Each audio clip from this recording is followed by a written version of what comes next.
Le sous-titrage de cette émission vous est offert par l'École hôtelière de la capitale. Cette émission vous est présentée par Voilà Québec. La semaine dernière, nous avons découvert le parcours de Yannick Parent, notre restaurateur vedette. Nous avons appris que pour survivre dans ce métier, il faut être polyvalent. Les plus grands chefs cuisiniers de ce monde ont commencé par sortir les vidanges. Voire même très polyvalent. J'ai même fait la mascotte. Je me déguisais en poulet. J'étais sur la rue Saint-Jean, puis je foulais le restaurant du monsieur. Un bon restaurateur peut faire ce qu'il veut avec un client pour s'assurer qu'il passe une belle soirée. Mais là, le gars, il me regarde en blanc disant « Mais t'es donc bien fucké, t'es donc bien tannant, toi. » C'est juste ça. C'est ce que je vois dans ses yeux, là, comprends? Aussi, nous avons vu que le plus difficile dans ce métier, ce sont les sacrifices importants. Mon plus grand stress, c'est de ne pas être là pour mon fils. Bienvenue à Métier restaurateur.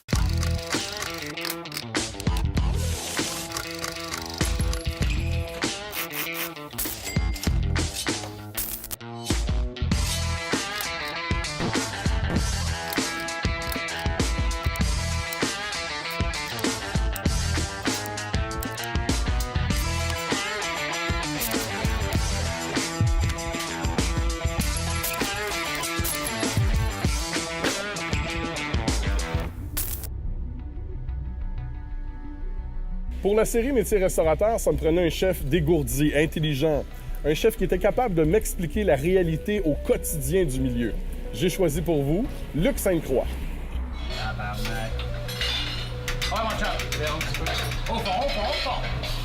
Nous verrons avec Luc les dessous de la vie en cuisine et ce que ça prend pour diriger une brigade. En deuxième service, exactement, qu'est-ce qu'on a? Non, ben bon. Merci. Puis fais-moi le tour vite fait, qu'est-ce qui reste à rentrer? On a-tu tous nos groupes? Le métier de chef cuisinier est classé comme un des plus difficiles au monde. Les journées de travail sont longues, l'environnement est extrême. Il y a beaucoup de bruit, de la chaleur, de la tension et les blessures ne sont pas rares. Avec de telles conditions de travail, les situations peuvent vite s'envenimer. Mathieu, regarde-moi ici. Lâche-moi la vin au petit tabarnak. J'ai besoin de la vin. Là. Un bon chef de brigade doit être capable de garder une cuisine fonctionnelle en tout temps. Il doit être créatif, vide d'esprit et parfois autoritaire s'il veut se faire respecter. 10, 105, 117, 36, 125, 40. On finit avec la 200. Allez.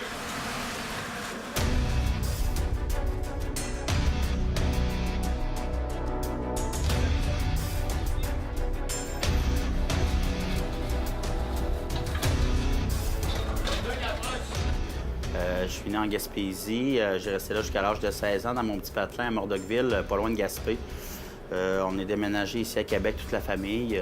Ensuite de ça, oui, j'ai été aux études au cégep, par la suite l'université. Malgré tout ça, j'ai commencé à travailler en arrivant à Québec à l'âge de 16 ans. Puis, premier boulot, plongeur dans un restaurant. Puis je pense que c'est là que j'ai pris la piqûre. C'est fou, hein, pareil, d'avoir la piqûre de la restauration à la plonge, mais c'est comme ça que ça s'est fait pour moi.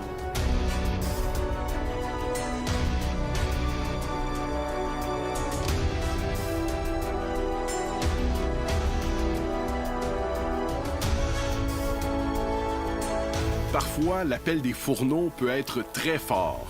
Arrivé à un certain point dans la vie de Luc, il a dû choisir entre ses études universitaires et sa passion première, la cuisine.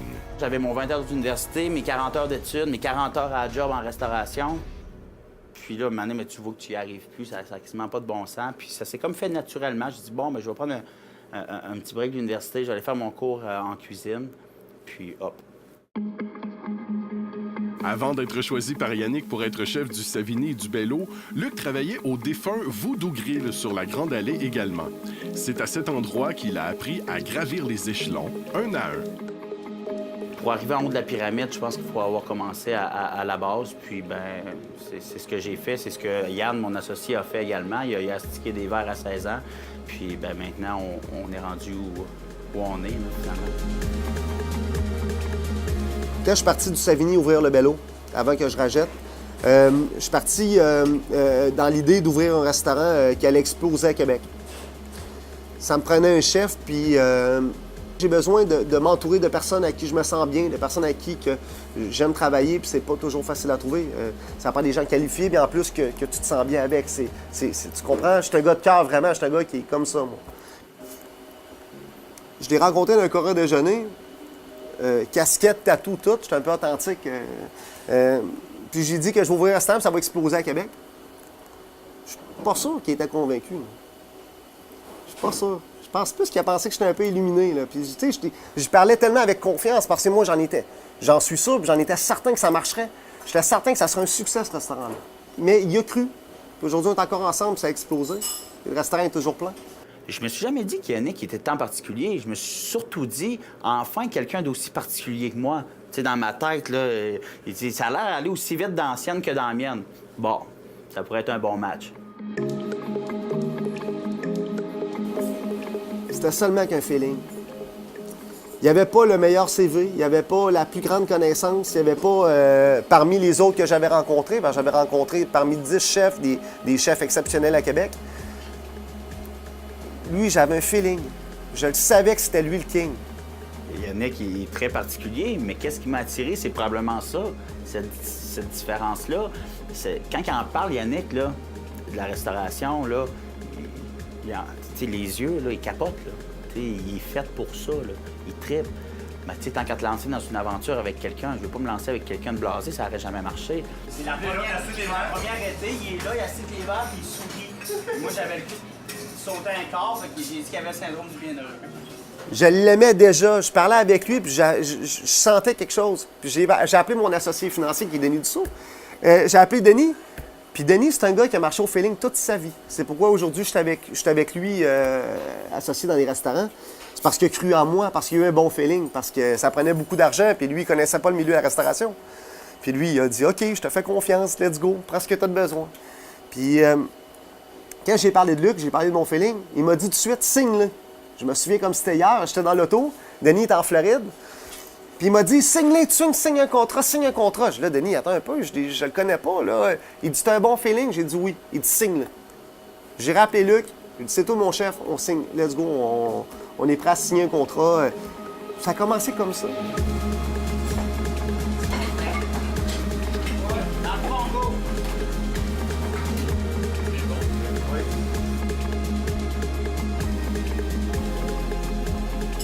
C'est un gars plus intelligent que moi. Luc Sainte-Croix est une personne plus intelligente que moi. Premièrement, c'est un gars qui est très instruit, c'est un gars qui est allé à l'université, c'est un gars qui est allé à l'école puis qui a choisi la restauration pour son métier, mais c'était pas son métier, c'est pas le métier qu'il allait étudier à l'université. Lui qui est chimiste. C'est un gars qui aurait pu gagner très bien sa vie à faire des heures entre 8 et 5 comme tout le monde.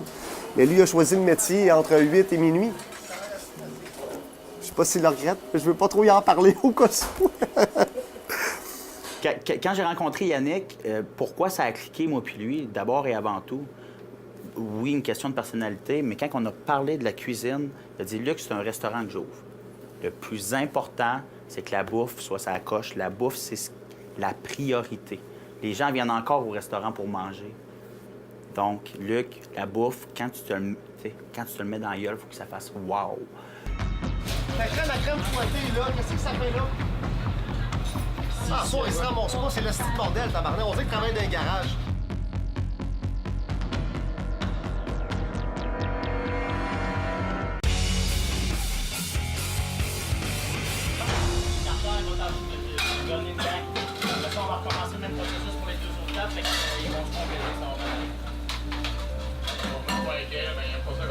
Si Yannick a gagné le respect de son chef Luc Sainte-Croix, ce n'est pas uniquement parce qu'il est un restaurateur de métier, mais aussi parce qu'il a la papille juste.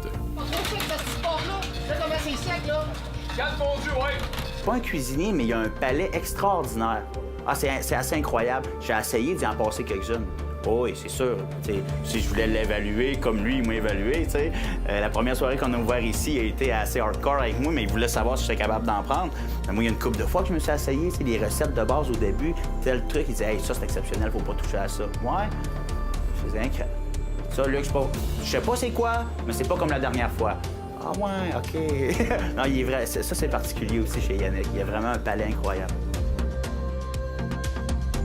Quand on ouvre un restaurant et qu'on a un menu de A à Z à faire, c'est sûr que tu fais des bons coups. première tentative, tu as ton idée en tête, ça sort, c'est wow. Mais il y a certains éléments qui, avant d'avoir quelque chose de satisfaisant, qui va plaire finalement à tout le monde, pas juste à moi, pas juste au client, pas juste à Yannick, à tout le monde, tu peux le reprendre, là. Le tiramisu, le calmar, au bello, ça, c'est les deux pires. Certainement les deux pires. Calmar, j'ai fait... si je n'ai pas fait 20 tentatives différentes, je n'ai pas fait une. Puis le tiramisu, bon, c'est pas mal dans la même veine. Ça a toujours été la même recette, mais c'est dans l'exécution que ça devenait un peu plus touché. Mais peu importe, le résultat final, quand Yann y goûte, c'est pas à savoir la quantité de sucre ou la méthode que j'ai donnée, on s'en fout, on parle du résultat final. Ça, c'est l'entente quand tu faisais, Joe. Oui, chef.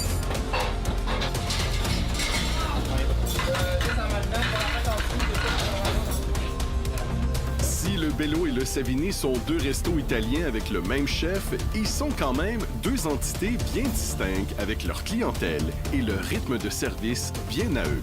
La pensée du Savini, c'est goûteux, rapide, simple, pour que les gens soient satisfaits, mais pour être capable d'en faire beaucoup en même temps, puis toute la journée, t'sais. Au Bello, on l'a travaillé différemment. Je pense que c'est une clientèle différente aussi. Pas je pense, c'est une clientèle différente. Au Savini, t'as plus de jeunes aussi qui vont sortir dans les bars, tout ça autour. Donc, des fois, ils sont de passage au Savini. Au Bello, les gens, ils viennent puis ils restent. Donc, c'est de travailler ton client différemment, ce qui me permet d'avoir plus de latitude en cuisine. Il rentre à combien? Il rentre à combien de billes, ça va?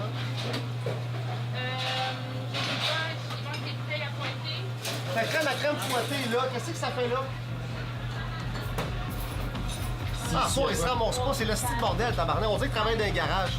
C'est ça la vérité. Ça n'a pas de bon sens de travailler de même, esti. Plus que t'as de personnel d'un plancher, pire que ça. Personne ne se ramasse, tout le monde suit ses autres. Fait que t'es mieux de travailler short staff, puis tout le monde en fait un peu plus, puis tout le monde travaille plus fort. C'est quoi, c'est la saison sur la machine à café, là? C'est quoi cette affaire-là?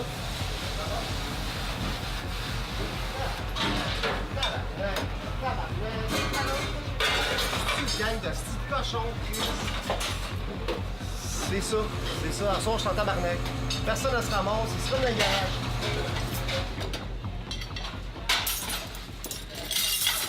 La première des choses, Yannick ne pète pas tant de coches que ça. Tu sais, tout le monde, Luc, Yann pète des coches. Il est intense, hein. Il est intense, puis... Tu sais, oui, des fois, ça sort un peu tout croche, puis il vient encore de me péter une note. Oh, mais il t'a pas pété une note, là. Il t'a exprimé de façon... à sa façon, le bon fonctionnement de l'histoire. La meilleure dans le prosciutto, c'est le Luigi au parmesan. Il l'embrasse, il le flatte. Faut que tu lui donnes de l'amour à ton prosciutto. Ils comprennent pas ça.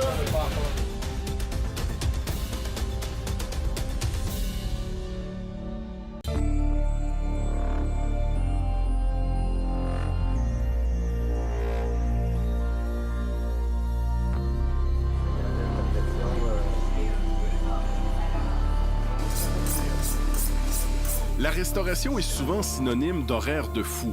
Les journées sont longues et les semaines interminables. Mais qu'est-ce qu'on en retire au bout du compte? Tu veux y arriver vraiment en comptant pas tes heures, en travaillant au chaud, en te faisant fouetter puis en fouettant du monde, en servant 800 couverts dans une journée. Tout ça, quand tu es assis chez vous puis tu y penses, tu te dis c'est presque irréalisable, mais on y arrive à tous les jours. Donc, pour rester dans ce milieu-là puis conserver sa santé mentale, il faut être un peu cinglé. Parce que la majorité des gens que je connais qui m'entourent, ils feront jamais ce métier-là. Puis je les comprends.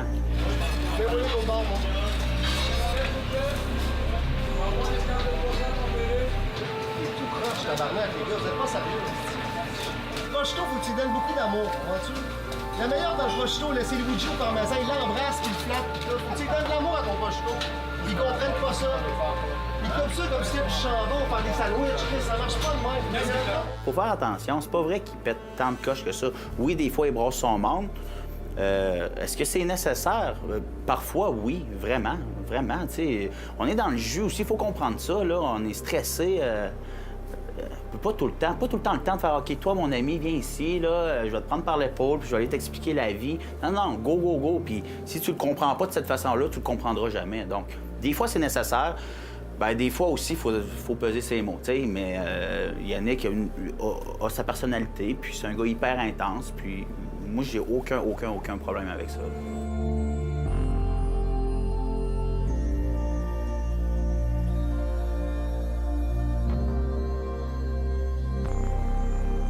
réalité. La vraie réalité, là, pure et dure, pas plaisante, c'est que tu te lèves le matin à 7 h, tu arrives au restaurant à 8 h, puis tu travailles jusqu'à 11 h, tu arrives à minuit chez vous, puis il te reste 8 heures de ta vie pour dormir, te laver, manger, t'occuper des gens autour. Donc, c'est sûr que par bout, ben, t'as moins de fun. Je prends 2 minutes, là. Tu sais, je rentre quand même de bonne heure vers 2 h d'après-midi. Là, tu sais, là, tu vois, il est rendu quoi, là? Il arrive 11 h, tu sais, je prends 2 minutes, là. Je relaxe dans le bureau. Peut-être que je travaille plus qu'eux parce que j'en ai 2, mais tu peux pas leur mettre ça sur le nez. Eux autres sont là, le chef, ils font quand même leurs 50-60 heures à grosse chaleur. Puis quand tu les appelles pour un 6e chiffre ou un 2e double en ligne, ou très rarement, ils vont te dire non. Fait que, ben, t'es serré dans tes bras, puis tu fais, si tu vois, sans toi, là, ben, à soir, ça aurait pas bon été. Tu vas te leur flipper, puis ça, dans le fond? Ah non, mais je sais pas, mon client, il saigne du nez. Saigne du nez? Allez, commencez tout ça. D'habitude, c'est après avoir mangé. Il va venir, il attend que ça l'arrête aussi. Ouais, c'est bon. Il donne un autre coup de poing par-dessus. Non, écoute, on lui laisse le temps On lui laisse le temps de s'enriffer un peu, puis je vais flipper son risotto, puis il devrait être content au bout de la ligne. J'espère, un peu. C'est rare que ma bouffe fait saigner les gens du nez. Je mets pas assez de piment fort.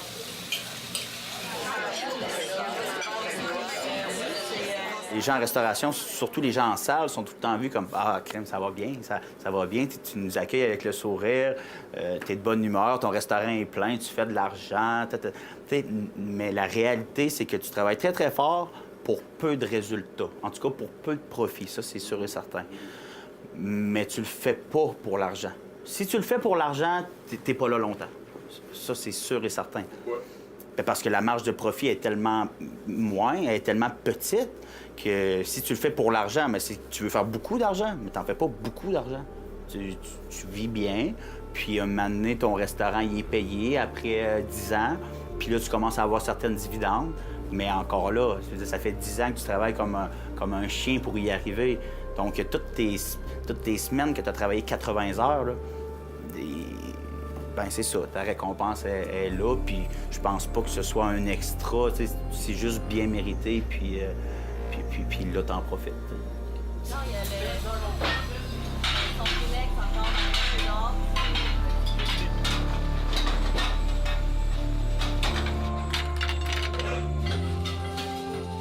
On m'appelait Mussolini. Certains cuisiniers m'appelaient comme ça.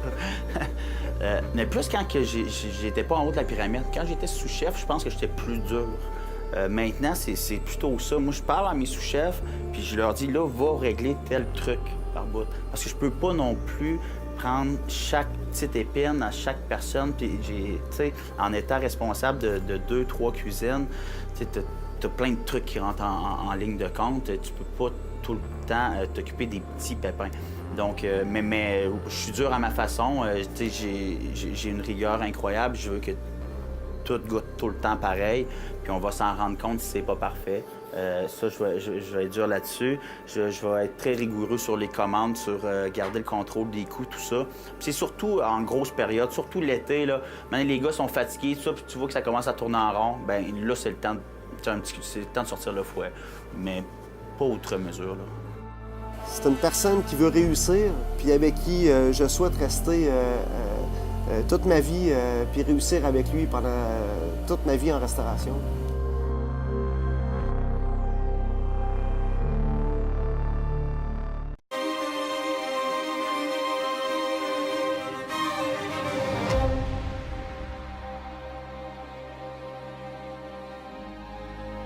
Ça prend quelqu'un qui me challenge plus ou moins. Ça prend quelqu'un avec qui que je vais m'améliorer, puis je vais m'améliorer avec lui, puis qu'on va grandir ensemble. Moi, j'aime grandir avec du monde autour de moi. Puis je veux devenir gros. Je suis prêt à en ouvrir un 3e, moi, prochainement, il n'y a pas de problème. Mais ça me prend des gens avec moi qui veulent grandir avec moi, qui veulent foncer avec moi. Je peux pas faire ça toute seule. Ça me prend des gars de cœur.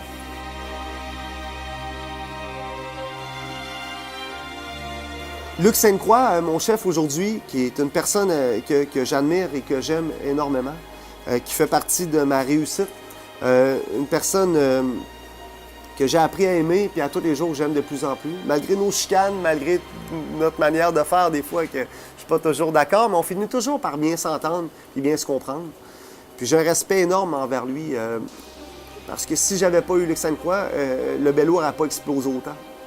Puis le Savigny, qu'on a fait des changements de menu, tout ça, puis on est en train de retravailler la cuisine, c'est Luc qui fait tout ça, puis il travaille très fort, puis il comprend ce qu'est le métier, c'est travailler, puis se donner, puis mettre de l'amour.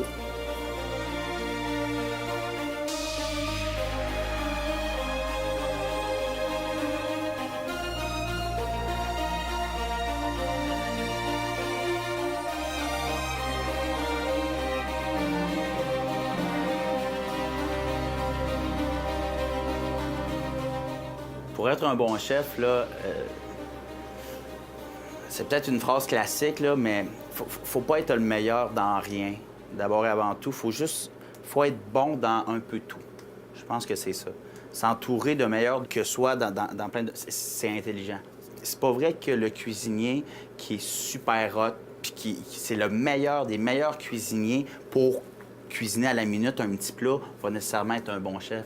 T'sais, cette personne-là, peut-être qu'elle est bonne pour créer, mais sur une ligne de service, quand c'est le temps de sortir 300-400 clients, là, ça ne fonctionne plus. Et vice-versa. La personne qui est juste un robot sur une ligne de service, mais qui n'est pas capable de créer un plat sur le sens du monde. Donc, je trouve ça super important de le mentionner. Je ne suis pas le meilleur dans rien, mais j'ai certaines qualifications dans tout, puis je tire mon épingle du jeu dans tous les domaines. Puis je pense que c'est ce qui fait que j'ai une équipe quand même assez fiable puis qui m'est assez fidèle. Finalement. Hey, Nico, le 18, c'est pas 4, il est assez?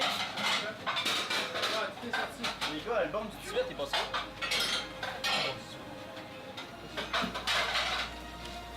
Mais Luc, c'est une personne extrêmement intelligente. C'est une personne de cœur. C'est une personne qui est très familiale. C'est une personne... c'est une personne qui a des bonnes valeurs. C'est une personne qui veut réussir, puis avec qui je souhaite rester toute ma vie, puis réussir avec lui pendant toute ma vie en restauration. Puis je souhaite avoir comme associé dans tous mes restaurants, parce que c'est pas la fin, ça c'est un début, j'ai juste 35 ans quand même. Puis à toutes les fois que je parle de mes projets ou que je parle de mes idées, c'est un gars qui trippe. C'est un gars qui... On a beaucoup de points en commun, vraiment. Le classique, comme tu parlais, il est juste pas cramé au four. Si Yannick et Luc ont des personnalités et des méthodes de travail différentes, leur mission demeure la même. Jamais oublier qu'est-ce qui nous permet de vivre en tant que restaurant. C'est le client d'abord et avant tout. C'est de faire sentir le client comme un roi.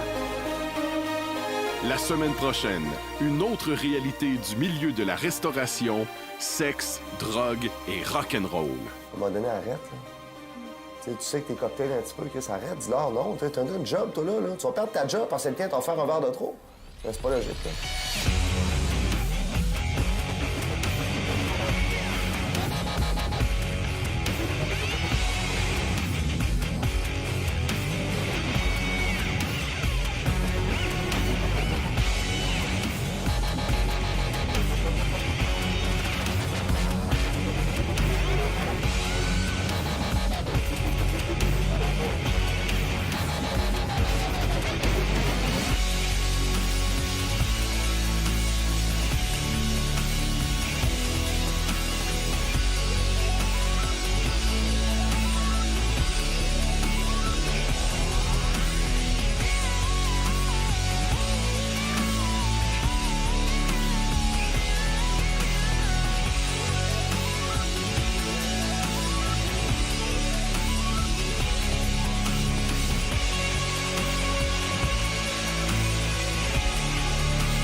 Le sous-titrage de cette émission vous a été présenté par l'École hôtelière de la capitale.